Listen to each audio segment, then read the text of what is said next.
friends, welcome back to Happy Goat Lucky Farms YouTube channel. I'm Hannah, and today we're going to talk about how to start your sourdough starter from our dried sourdough starter. The first thing you're going to need is your dried starter, the paper that comes with your starter, a half cup measuring cup, silicone spatula, a quart jar, a jar bonnet, or a muffin wrapper in a jar ring, and your flour and warm water. So I already filmed this and it didn't turn out well, so my starter's already in the jar, but I'm gonna go through everything. So what you do is first you're gonna put your dried starter in your jar, and you're gonna dump a little bit of your half cup of warm water in there and stir it around until your starter dissolves. And then what you're gonna do is add the rest of your water and your half cup of flour, and you're gonna use your silicone spatula and stir that up. So it'll look like, I say, a pancake batter consistency. So you can kind of see it's thick, but it's still a little runny. So when you buy your dried sourdough starter, it comes with this piece of paper. And this will take you through the first 5 days of starting your starter, what you need.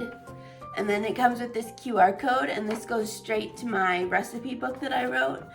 And it has multiple pages on FAQs and different supplies and things like that.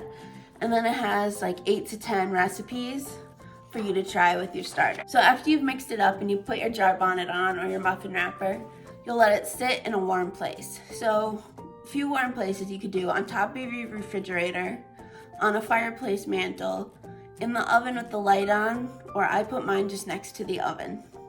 So then anytime it turns on, it'll stay warm. When you get your dried starter, it should rise within the first 24 hours, but you'll feed it again with half a cup of water, half a cup of flour after 24 hours. So I'll come back tomorrow and we'll go through how to feed it. Welcome back to day 2. So as you can see here, my starter has rose by half. You can kind of see the bubbles in there. So now it would technically be ready to bake with, but I am going to feed it again just to show. So I need half a cup. This is brown rice flour. I'm doing a gluten-free starter here, but you can use regular all-purpose flour. I do half a cup of that and half a cup of water. And then I'm just gonna stir that all in with my other, and then I'll put the jar bonnet on, and it's ready for another day. So you can kind of see it still has bubbles in it. And that's all there is to it. So next we're on to fresh squeezed lemonade. I juiced 1 lemon,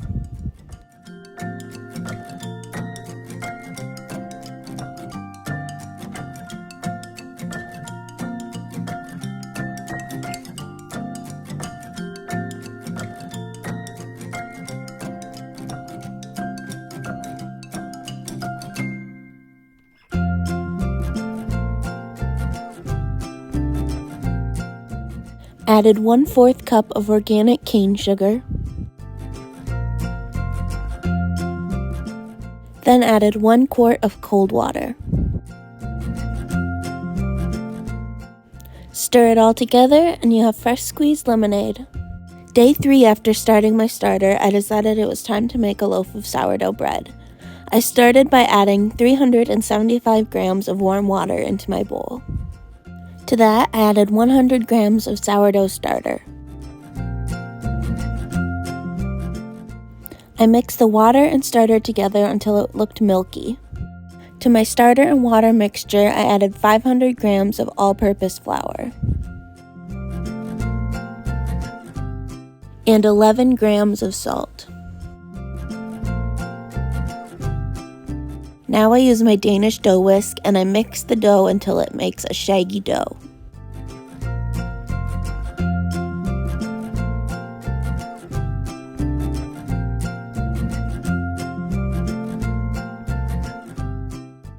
Now set a timer for 30 minutes.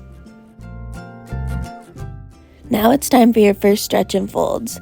I use a little bowl of water to dip my fingers in, and I pull the dough up about 6 inches. This helps develop the gluten. You'll go all the way around the dough, pulling a section up 6 inches each time.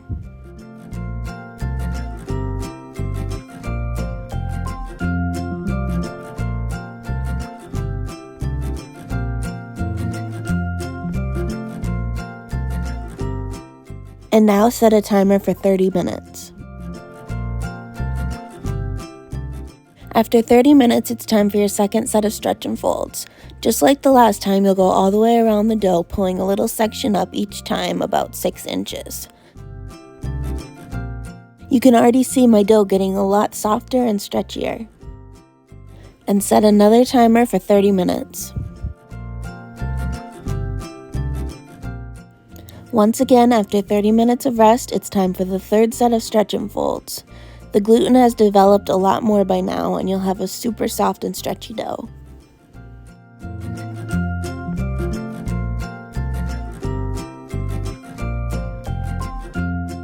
Now set your final 30-minute timer.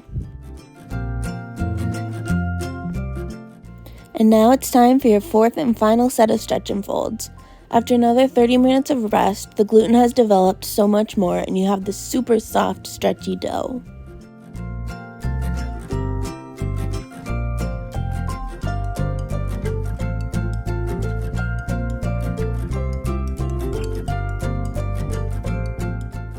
After your dough has doubled in size, it's time to shape the dough. Here I'm preparing my banneton, or actually it's just a Pyrex bowl with a flour sack towel. To shape your dough, you'll dump it out onto a clean surface and stretch and pull it into the shape of a square or a rectangle.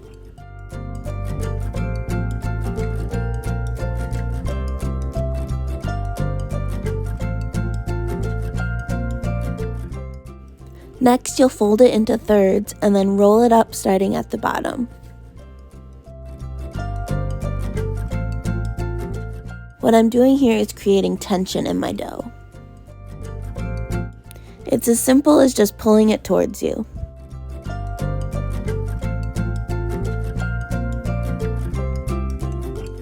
Here I'm showing some of the bubbles that have developed over my bulk ferment.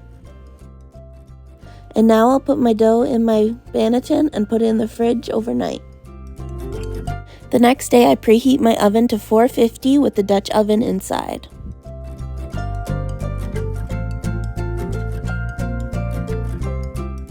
When the oven's ready, I take my dough out of the fridge and flip it over onto my silicone mat, or you can use parchment paper.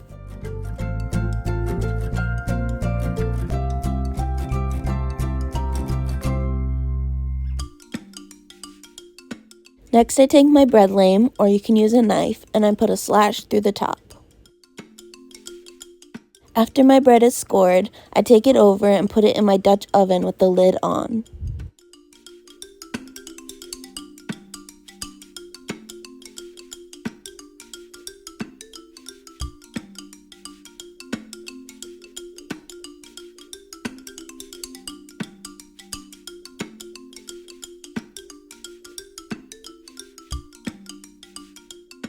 Next, set a timer for 30 minutes.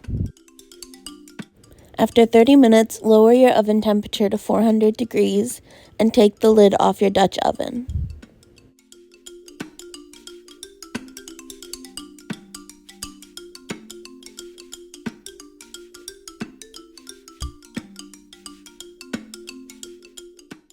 Set a timer for 15 minutes. And 24 hours later, you have a beautiful golden brown loaf of bread. And now we're on to gluten-free sourdough graham crackers. I start with half a cup of butter. To my butter, I add 1/2 cup of brown sugar.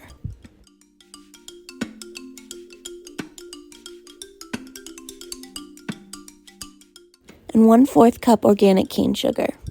And now we cream those together.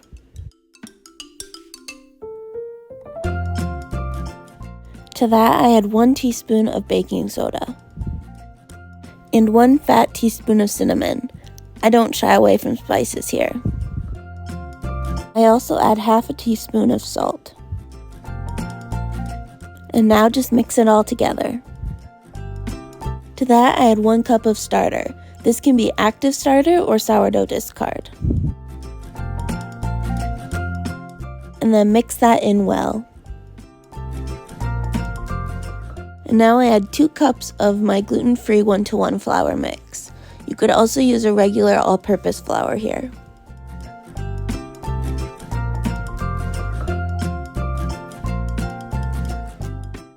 And mix that all together really well. You may have to use your hands towards the end. Flip your dough out onto saran wrap and chill for 1 hour.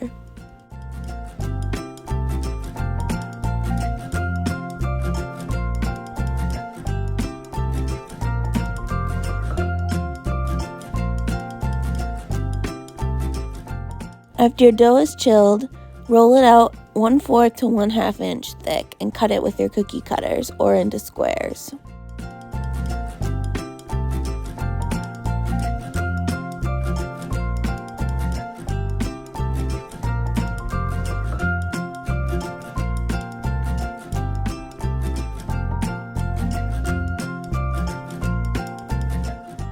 I of course chose to make turkey-shaped graham crackers.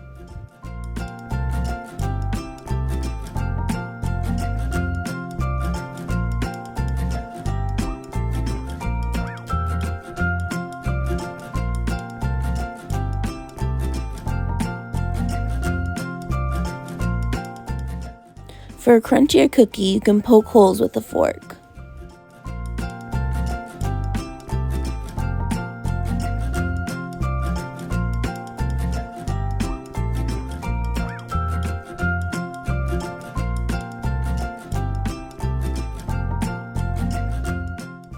Bake at 350 for 15 minutes.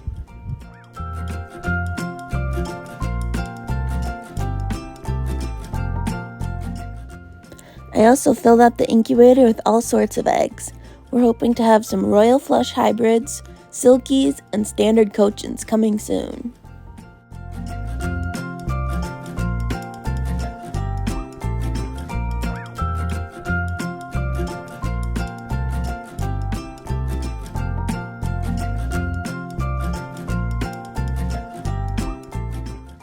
And here's a sneak peek at my printed cookbook.